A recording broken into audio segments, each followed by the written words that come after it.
તરફ જ્યારે વિધાનસભાની ચૂંટણીના પરિણામ આવી રહ્યા છે ત્યારે હવે શું તખતો પલટ થશે કે એનું એ જ પરિવર્તન કે પછી એનું એ જ સામે આવશે તે હવે જોવાનું રહેશે। આપને જણાવી દઈએ, દિલ્હીમાં સત્તાની રમત પલટાશે કે કેમ તે એક હાલ અત્યારે સવાલ છે। કમળના જાદુ સામે ઝાડુ ક્યાંક હાંફ્યું હોય તેવું લાગી રહ્યું છે। કોંગ્રેસના સુપડા સાફ થઈ ચૂક્યા છે। એક સીટ આવી હતી તે પણ હાલ જતી રહી છે। દિલ્હી વિધાનસભાની ચૂંટણીના વલણોમાં ભાજપ 27 વર્ષ પછી સત્તામાં પાછી ફરી રહી હોય તેવું અત્યારે હાલ તો દેખાઈ રહ્યું છે। એક તરફ જ્યારે ગણતરી ચાલી રહી છે ત્યારે બીજી તરફ દિલ્હીમાં કોંગ્રેસના સુપડા સાફ હોય તેવું લાગી રહ્યું છે। નિવેદનો આવી રહ્યા છે એક બાદ એક। ભાજપમાં સામેલ જે કૈલાશ ગેહલોત છે તે આગળ દેખાઈ રહ્યા છે। કેજરીવાલ અને આતિશી સરકારમાં મંત્રી રહેલા કૈલાશ ગેહલોત બિજવાસન બેઠક પરથી આગળ છે। ચૂંટણી પહેલા તેઓ ભાજપમાં જોડાઈ ચૂક્યા હતા। બીજી તરફ જ્યારે પ્રવેશ વર્માની વાત કરીએ તો દિલ્હી બેઠક પરના પ્રવેશ વર્મા છે જે ભાજપના નેતા તે આગળ ચાલી રહ્યા છે। 6 રાઉન્ડની ગણતરી પછી પ્રવેશ વર્મા આગળ છે, કેજરીવાલ બીજા સ્થાને છે અને વલણોએ આપને ક્યાંક નિરાશ કર્યા હોય તેવી પણ વાત ચોક્કસથી કહી શકાય, કારણ કે કેજરીવાલના ઘરે હાલ તો શાંતિ દેખાઈ રહી છે। રાજ્યસભા સાંસદ સંજયસિંહ સિવાય અન્ય કોઈ નેતા કે કાર્યકર અત્યાર સુધી પહોંચ્યા નથી। બીજી તરફ વાત કરીએ તો દિલ્હી ભાજપનું જે કાર્યાલય છે તેમાં કાર્યકરો જય શ્રી રામના નારા લગાવી રહ્યા છે અને ઝૂમી પણ રહ્યા છે। બીજી તરફ કોંગ્રેસના જે નેતા છે સંદીપ દીક્ષિત તેઓ કહી રહ્યા છે કે અમે લોકોના નિર્ણયનો સ્વીકાર કરીએ છીએ અને ભાજપ એક તરફ કટાક્ષ પણ કરી રહ્યું છે કે આપ ફક્ત વાતો કરે છે, બીજું કશું જ કરતી નથી, વાતો જ કરી ખાધી છે ખાલી। અને સુધાંશુ ત્રિવેદીનું જે નિર્ણય આવ્યો હતો, જે નિવેદન આવ્યું હતું સામે, તેમણે એવું કહ્યું હતું કે દિલ્હી જે છે તે એક્સપેરિમેન્ટના રાજકારણથી હવે કંટાળી ચૂક્યું છે, એક સ્થિરતા માંગી રહી છે, મફત નહીં પણ વિકાસ માંગી રહી છે તેવું પણ તેમણે કહ્યું છે। કેજરીવાલ તિહાર પાછા જશે તેવું યોગેન્દ્ર ચંદોલિયાનું નિવેદન સામે આવ્યું છે। તેમણે કહ્યું છે કે દિલ્હી ચૂંટણીના વલણ પર ભાજપના જે સાંસદ છે યોગેન્દ્ર ચંદોલિયા, તેમણે કહ્યું કે કેજરીવાલ હવે તિહાર જેલમાં પાછા જશે। બીજી તરફ જે સંજય રાઉત છે તેઓ કહી રહ્યા હતા કે જો આપ અને કોંગ્રેસ સાથે હોત તો ભાજપ ચોક્કસથી હારી હોત અને આપ જે 30 બેઠકો પર આગળ છે તેમાંથી 7 જે એવી બેઠકો છે જ્યાં પાર્ટીના ઉમેદવાર પાસે 1000થી પણ ઓછી લીડ જોવા મળી રહી છે અને આપ તિમારપુરમાં, મોડેલ ટાઉનમાં, દિલ્હી કેન્ટમાં અને મહરૌલીમાં અને ગાંધીનગરમાં આગળ ક્યાંક દેખાઈ રહ્યું છે, પણ કશું જ અત્યારે હાલ કહી શકાય નહીં, કારણ કે મત ગણતરી હજુ પણ યથાવત છે અને જે 14 એક્ઝિટ પોલ આવ્યા હતા તેમાં 12માં ભાજપની સરકાર આવવાની શક્યતાઓ હાલ વર્તાઈ રહી છે। એક તરફ જ્યારે મત ગણતરી થઈ રહી છે ત્યારે હવે આપના જે અસ્તિત્વ છે તેની ઉપર જ ખતરો હોય તેવું લાગી રહ્યું છે। દિલ્હીમાં કમળ ખીલશે કે ઝાડુ જશે તે એક સવાલ બનીને હાલ ઉભો રહ્યો છે।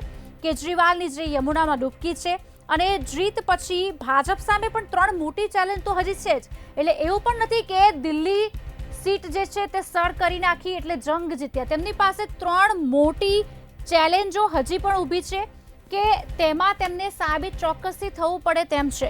આપને જણાવી દઈએ, આંકડાઓ આવવાની શરૂઆત થઈ ચૂકી છે ત્યારે બીજી તરફ 27 વર્ષ બાદ ભાજપ આવે છે કે કેમ તે હજી પણ ચોક્કસ કહી ન શકાય, કારણ કે ટ્વિસ્ટ આવવાની શક્યતાઓ દરેક ચૂંટણીમાં આપણે જોઈ જ હશે કે છેલ્લે એન્ડમાં શું થાય છે।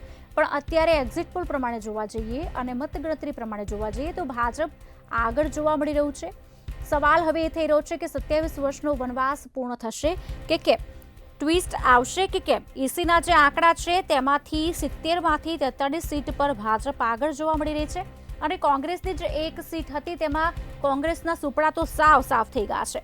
આપને જણાવી દઈએ, આપના જે મોટા માથાઓ છે તે ચૂંટણીમાં જીતવા માટે એક તરફ ઝઝૂમી રહ્યા છે ત્યારે નવી દિલ્હી બેઠક પરથી આપના અરવિંદ કેજરીવાલ અને પ્રવેશ વર્મા વચ્ચે જોરદાર ટક્કર ચોક્કસથી કહી શકાય। બીજી તરફ કાલકાજી બેઠક પરથી આતિશી, માલવીયનગરથી સોમનાથ ભારતી, શકુર બસ્તીથી સત્યેન્દ્ર જૈન, ગ્રેટર કૈલાસથી સૌરભ ભારદ્વાજ પાછળ જોવા મળી રહ્યા છે। ત્યારે આપને ફરી વખત એક લાઈવ અપડેટ્સ અમારી પાસે આવ્યો છે તે પણ આપને જણાવી દઈએ કે 2020ના જે દિલ્હી રમખાણોની સાથે જોડાયેલા વ્યક્તિ હતા તાહિર તે 4થા નંબરે છે, 2020ના દિલ્હી રમખાણોનો જે આરોપ લાગ્યો હતો, તાહિર હુસૈન મુસ્તફાબાદ બેઠક ઉપરથી ચોથા સ્થાને ચૂંટણી લડી રહ્યા છે. તેઓ ઓવેસીની પાર્ટી AIM તરફથી ચૂંટણી લડી રહ્યા છે. ભાજપના મોહનસિંહ બિસ્ટ 40,000 મતોથી આગળ છે, ત્યારે આપ અને કોંગ્રેસના જે ઉમેદવાર છે તે બીજા અને ત્રીજા સ્થાને છે. વધુ એક લાઈવ અપડેટ એટલે કે મહત્વની વાત સામે આવી રહી છે કે પીએમ મોદી 7 વાગે ભાજપના કાર્યાલય જશે. પીએમ મોદી સાંજે 7 વાગે ભાજપના કાર્યાલયની મુલાકાત લેશે. પાર્ટીના કાર્યકરો અને નેતાઓને સંબોધિત કરશે. વલણોમાં ભાજપ બેઠક જે 42 છે તેની પરથી આગળ છે, ત્યારે આપ 28 બેઠકો પરથી આગળ છે. કોંગ્રેસનું ખાતું ખુલ્યું નથી લાગતું, એટલે કહી શકાય કે ખુલ્યું હતું પણ હવે નહીં ખુલે તેવું પણ ક્યાંક દેખાઈ રહ્યું છે. તેમાં સમાચાર સામે આપી દઈએ અને નવી દિલ્હીની જે સીટ છે તેમાંથી આપમાંથી અરવિંદ કેજરીવાલ છે, ભાજપમાંથી પ્રવેશ વર્મા છે. અત્યારે હાલ બીજેપી ત્યાંથી આગળ છે. જંગપુરા સીટની વાત કરીએ તો મનીષ સિસોદિયા આપમાંથી છે, તરવિંદસિંહ મારવા ભાજપમાંથી છે, ત્યાં આપ આગળ છે. કાલકાજીમાં આતિશી છે અને આપમાંથી, અને ભાજપમાંથી રમેશ બિધુરી છે પણ ત્યાં બીજેપી આગળ છે. બાબરપુરની વાત કરીએ તો ગોપાલરાય આપમાંથી ઊભા છે, અનિલકુમાર બીજેપીમાંથી છે પણ ત્યાં આપ આગળ છે. શકુર બસ્તીમાં સત્યેન્દ્ર જૈન આપમાંથી છે અને કર્નેલસિંહ બીજેપીમાંથી છે, જ્યાં બીજેપી આગળ બોલાઈ રહ્યું છે. જ્યારે ગ્રેટર કૈલાશમાં સૌરભ ભારદ્વાજ આપમાંથી છે, શિખા રાય ભાજપમાંથી છે, જ્યાં ભાજપ આગળ બોલાઈ રહ્યું છે. ઓખલામાંથી અમનતુલ્લા ખાન આપમાંથી છે, મનીષ ચૌધરી ભાજપમાંથી છે પણ ત્યાં આપમાંથી અમનતુલ્લા ખાન આગળ બોલાઈ રહ્યા છે. પરપટગંજમાંથી અવધ ઓઝા આપમાંથી છે, રવિન્દ્રસિંહ નેગી બીજેપીમાંથી છે, જ્યાં બીજેપી આગળ બોલાઈ રહ્યું છે. આપને જણાવી દઈએ લાઈવ અપડેટ્સ મંતવ્ય ન્યૂઝ આપના સુધી પળે પળની માહિતી પહોંચાડી રહ્યું છે.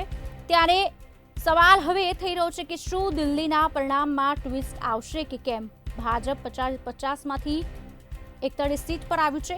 દિલ્હીમાં કોંગ્રેસના સુપડા સાફ છે, એક પણ સીટ તેને મળી નથી. ઈસીના આંકડા પ્રમાણે ભાજપ બહુમતીને પાર જોવા મળી રહ્યું છે.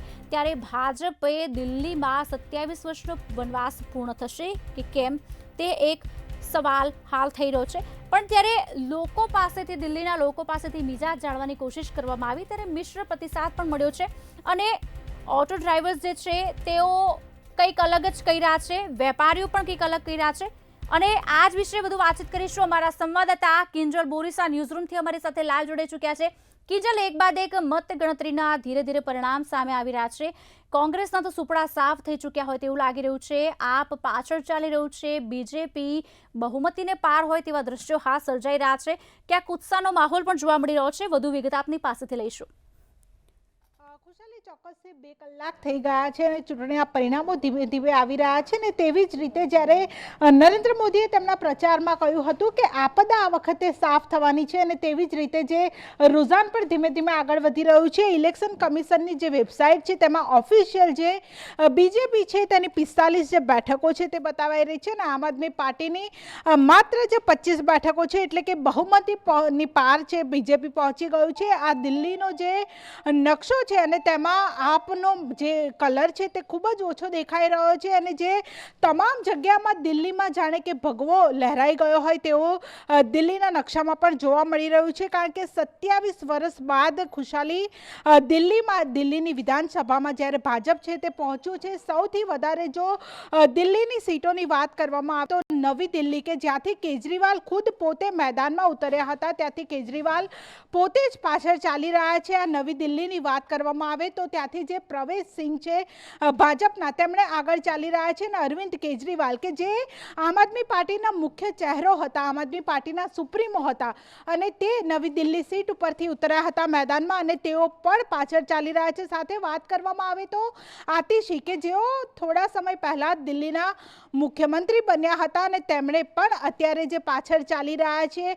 આ કાલકાજી બેઠક ઉપરથી જે આતિશી છે તેઓ પણ પાછળ ચાલી રહ્યા છે અને રમેશ બિધુરી જે ભાજપના ઉમેદવાર છે તેમણે આગળ ચાલી રહ્યા છે. એટલે કે આમ આદમી પાર્ટીના જેટલા પણ જે મોટા ચહેરાઓ હતા તે તમામ ચહેરાઓ ક્યાંક હારી રહ્યા છે અને દિલ્હીમાં તમામ જગ્યા ઉપર જોઈએ તો આપણે જે ભાજપનો જે કેસરી કલર છે તે જ જોવા મળી રહ્યો છે. એટલે કે 27 વર્ષ બાદ ભાજપ દિલ્હીમાં સરકારમાં આવી છે. તેની સાથે જો કોંગ્રેસની વાત કરવામાં આવે તો કોઈ પણ જગ્યાએ કોંગ્રેસનું નામો નિશાન નથી. તમામ જગ્યા ઉપર જે આમ આદમી પાર્ટી પાર્ટીનો ક્યાંક ને ક્યાંક સુપડા સાફ થઈ રહ્યા છે અને ભાજપ છે તે પોતાની લીડ તરફ આગળ વધી રહી છે. 45 બેઠક ઉપર હાલ ભાજપ પહોંચી ગયું છે. એટલે કે જેમ જેમ જે રૂઝાનનો આંકડો આગળ વધી રહ્યો છે તેવી રીતે જે ભાજપ છે તે જીત તરફ આગળ જઈ રહ્યું છે. આ તમામ જે દિલ્હીનો આખો નકશો છે અને તેમાં માત્ર જે ભાજપના જે કેસરી રંગ છે તે દેખાઈ રહ્યા છે. એટલે કે તમામ જે બેઠકો ઉપર ભાજપ છે તે આગળ વધી રહ્યું છે. તમામ જે પ્રચાર પ્રસારમાં પણ નરેન્દ્ર મોદી દ્વારા અનેક વખત કહેવામાં આવ્યું હતું, જે શરાબ ઘોટાલો થયો હતો, દારૂ કાંડના વારંવાર જે પ્રચારમાં ઉલ્લેખ કરવામાં આવ્યો હતો અને તેનું જ પરિણામ છે કે દિલ્હીમાં ભગવો રંગ 27 વર્ષ બાદ જોવા મળી રહ્યો છે. એટલે કે ઇલેક્શન કમિશનરની આ ઓફિશિયલ વેબસાઇટ છે અને તેમાં પણ જે રિઝલ્ટ છે તે જોવા મળી રહ્યું છે કે તેમાં તમામ જે સીટો ઉપર જે રૂઝાન છે તે ભાજપ તરફેણમાં જોવા મળી રહ્યા છે અને ભાજપ છે તેના દ્વારા જે જીતનો જશ્ન છે તે પણ શરૂ કરી દેવામાં આવ્યો છે. એટલે કે દિલ્હીમાં હવે કેન્દ્ર સરકારમાં ભાજપ હતું ત્યારે હવે દિલ્હી વિધાનસભામાં પણ ભાજપે પોતાનો ભગવો છે તે લહેરાવી દીધો છે. જીતનો જશ્ન શરૂ કરી દેવામાં આવ્યો છે. ત્યારે બીજી બાજુ આમ આદમી પાર્ટીના તમામ જે મોટા ચહેરાઓ દિલ્હીના મેદાનમાં હતા, રણ મેદાનમાં ઉતર્યા હતા, તે તમામ મોટા ચહેરાઓ છે તે ક્યાંક ને ક્યાંક હારી રહ્યા છે. એટલે કે જે આ જેલકાંડ હતો, જે શરાબ ઘોટાળાનો કાંડ હતો, તે આમ આદમી પાર્ટીને નડી ગયો હોય તેવું લાગી રહ્યું છે. અને જે મુખ્યમંત્રી બદલવામાં આવ્યા, અડધી ટર્મથી જે મુખ્યમંત્રી બદલવામાં આવ્યા, તેનો પણ જે ફટકો ક્યાંક આમ આદમી પાર્ટીને પડ્યો હોય અને 27 વર્ષ બાદ ભાજપ છે તે દિલ્હીમાં પોતાનો ભગવો છે તે લહેરાવી રહ્યું છે. જી ખુશાલી. આભાર સમગ્ર માહિતી આપવા બદલ. વધુ માહિતી આપની પાસેથી લેતા રહીશું.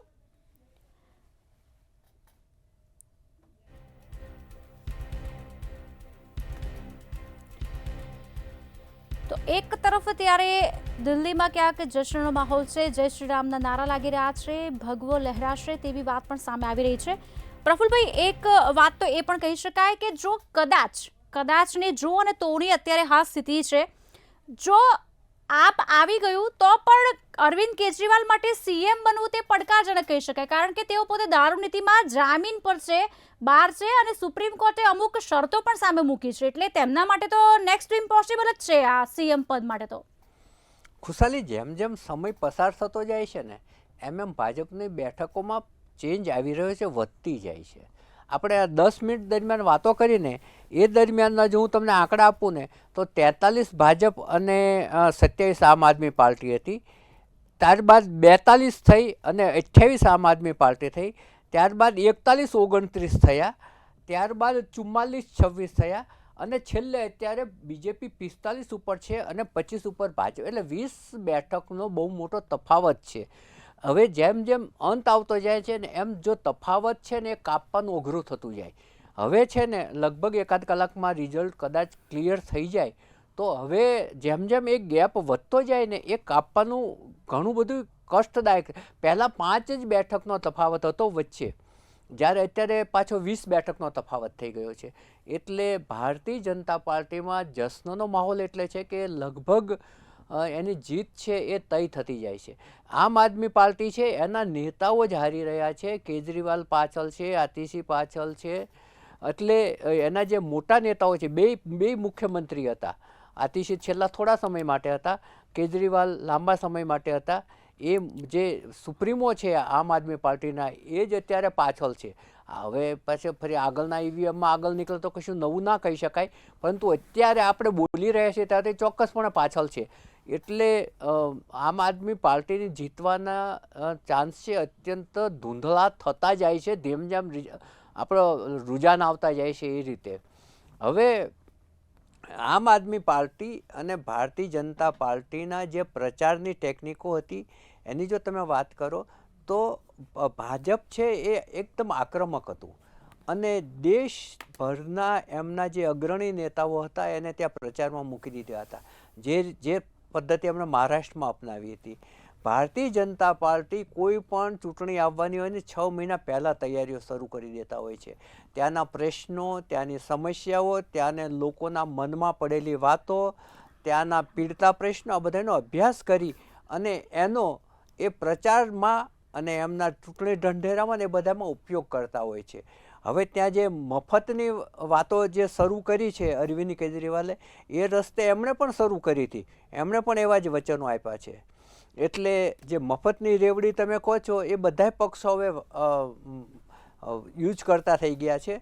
અને એની સૌથી મોટી જો નુકસાન થતું હોય, ખોટ જતી હોય, તો એ અર્થતંત્રને છે. તમારું અર્થતંત્ર છે એટલું નબળું થતું જાય છે, એટલા વિકાસના કામો ઓછા થતા જાય છે.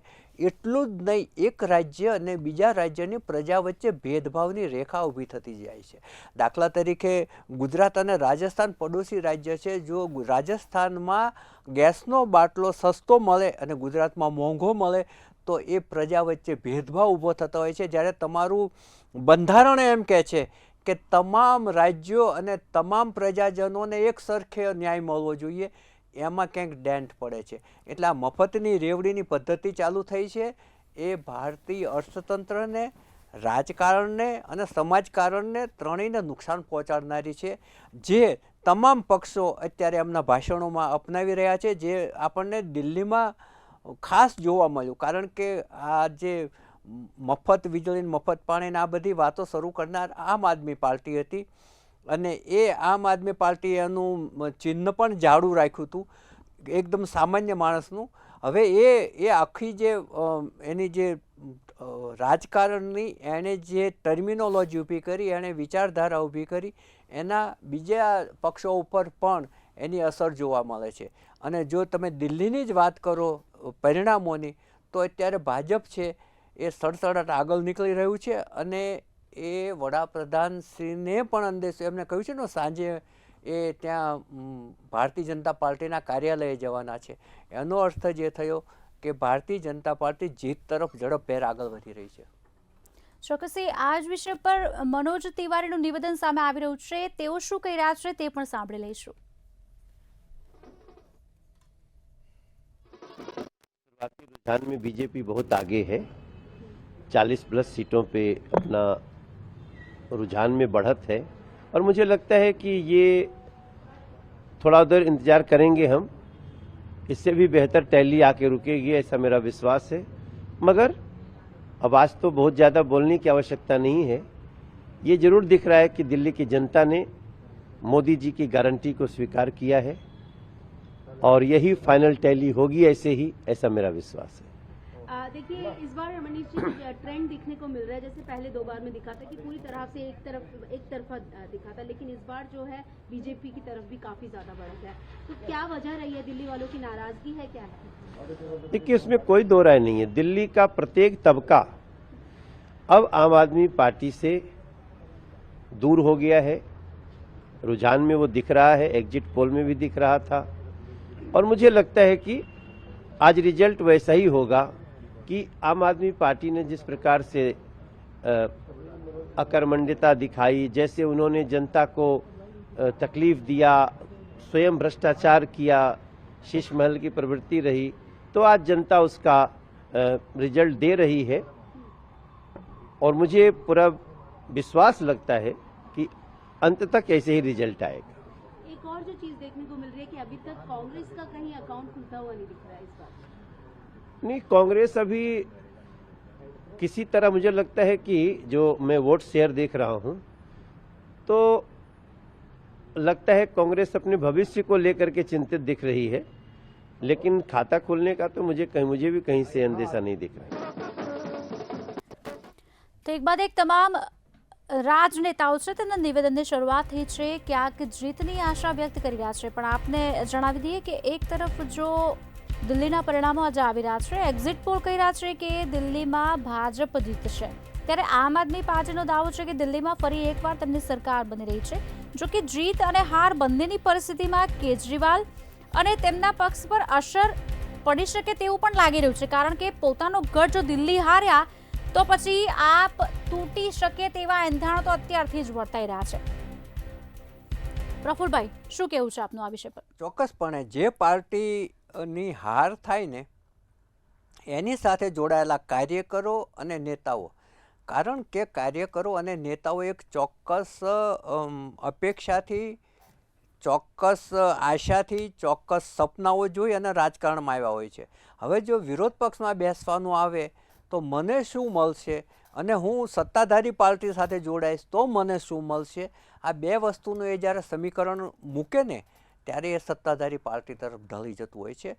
હવે આપણે આ જે યુગ છે, તમે કલયુગ કહો તો કલયુગ કે જે યુગ કહો તે, એની અંદર વિચારધારા કે નીતિમત્તા આ શબ્દો છે ને એ હવે શબ્દકોશના બે પૂંઠા વચ્ચે બંધ થતા જાય છે.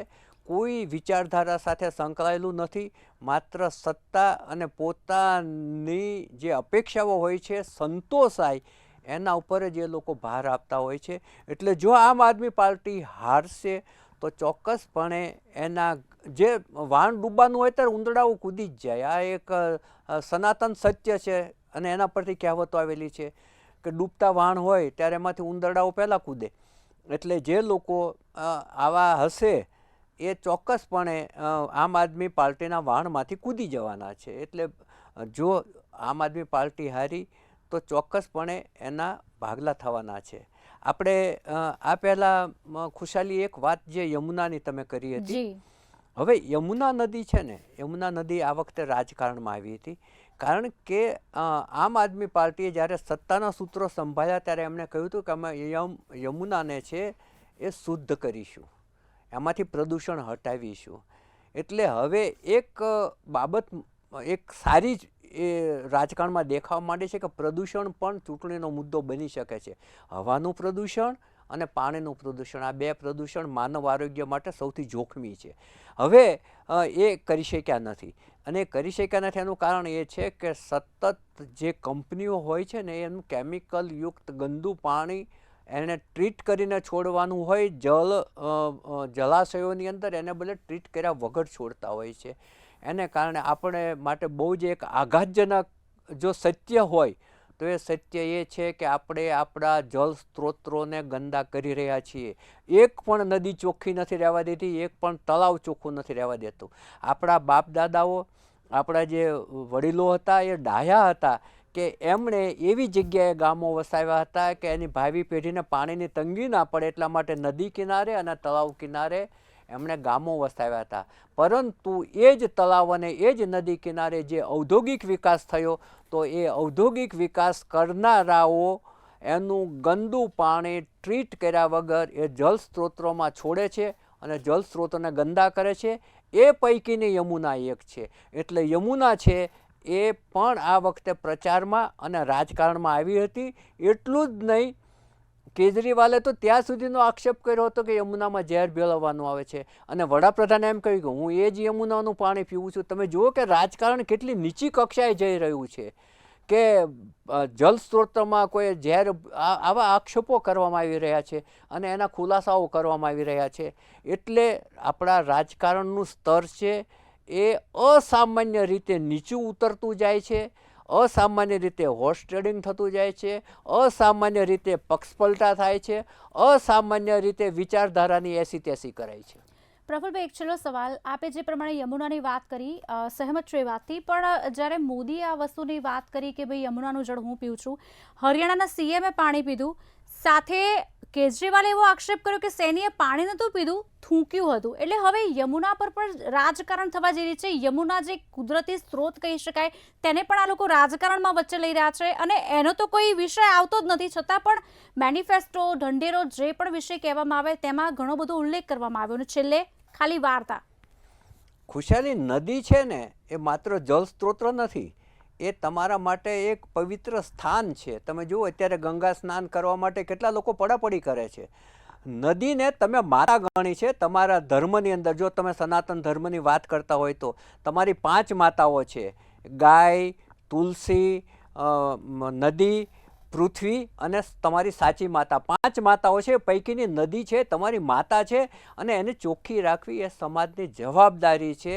હવે એને રાજકારણમાં એટલા માટે લાવવામાં આવે છે કે પ્રદૂષિત થઈ રહી છે. જળ સ્ત્રોત તરીકે એને તમે ગુમાવતા જાઓ છો. તમારી ભાવિ પેઢીને પાણી માટે ફાંફા મારવા પડે એવી પરિસ્થિતિ આપણા જે ધન લાલચુ લોકો છે એ પેદા કરી રહ્યા છે અને એ વસ્તુ હવે ચૂંટણીનો વિષય પણ બનવા માંડી છે. એટલે કેટલી આઘાતજનક બાબત છે કે તમે જેને માતા ગણો છો, જેને પવિત્ર સ્થાન ગણો છો, તમે જે તમારું જીવન જરૂરી પાણી પૂરું પાડે છે, જળ પૂરું પાડે છે, તમારા શરીરની અંદર 70% પાણી હોય છે, એને તમે ગંદુ કરી રહ્યા છો. એ જે રાજનીતિનો વિષય બન્યો છે, પ્રદૂષણનો વિષય બન્યો છે, અને ધન લાલચુઓ એને પ્રદૂષણનો વધુમાં વધુ વિષય બનાવી રહી છે. જે ચોક્કસથી પ્રફુલભાઈ, આપ ડિબેટમાં જોડાયા અને વાતચીત કરી તે બદલ આપનો ખૂબ ખૂબ આભાર.